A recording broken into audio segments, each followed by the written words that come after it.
Hi friends, അപ്പോൾ എല്ലാവർക്കും സുഖമല്ലേ? അപ്പം രാവിലെ കുഞ്ഞാപ്പി സ്കൂളിൽ പോയി അതിൻ്റെ വിഷമത്തിൽ ഞാനിങ്ങനെ ഇരിക്കുകയാണ്.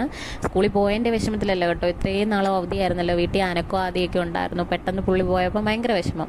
പിന്നെ കുറച്ച് നേരം ഇങ്ങനെ ഇരുന്നിരുന്ന് കഴിഞ്ഞിട്ട് പിന്നെ കുറച്ച് ചക്ക വെട്ടിയെടുക്കാമെന്ന് വിചാരിച്ചു. അങ്ങനെ കുറേ ടൈം പോയല്ലോ. അപ്പം പിന്നെ ചേട്ടൻ പറമ്പിലെ പ്ലാവേന്നൊരു ചക്ക ഇട്ടുകൊണ്ട് വന്നു. പിന്നെ അത് ചെത്തി മിനുക്കി അതിനെ കുട്ടപ്പനാക്കി. പിന്നെ എല്ലാം ചുളയെല്ലാം പെറുക്കി ഇട്ടു. അപ്പോഴത്തേക്ക് ഞാൻ ചുള ഓരോന്ന് പെറുക്കി തിന്നാൻ തുടങ്ങി ഫ്രണ്ട്സ്. പിന്നെ അതെല്ലാം വെട്ടി തരുന്നതിനനുസരിച്ച് ഞാനെല്ലാം മൊത്തത്തിൽ അരിഞ്ഞെടുത്ത് നമുക്ക് കുക്കറി ഇട്ടങ്ങ് വേവിക്കാമെന്ന് വിചാരിച്ചു. അപ്പം മൊത്തം അരിഞ്ഞെടുത്ത് ഞാൻ സെറ്റാക്കി ഇവിടെ വെച്ചിട്ടുണ്ട് ഫ്രണ്ട്സ്. മഞ്ഞപ്പൊടി ഉപ്പൊന്ന് ചേർത്തൊന്ന് വേവിച്ചെടുത്തിട്ട് തേങ്ങ അരച്ച് ചേർക്കാമെന്ന് വിചാരിച്ചു. പിന്നെ കുറച്ച് ചുമന്ന കോര കിട്ടിയിട്ടുണ്ടായിരുന്നു. ഇത് കിളിമീനെന്ന് നിങ്ങൾ പറയും.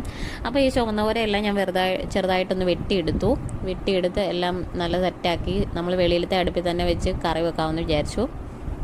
അങ്ങനെ കറിയെല്ലാം അടപ്പത്തായി ഫ്രണ്ട്സ്. പിന്നെ കുറച്ച് മീൻ പൊരിക്കാമെന്ന് വിചാരിച്ചു. പൊരിയും കഴിഞ്ഞു ഫ്രണ്ട്സ്.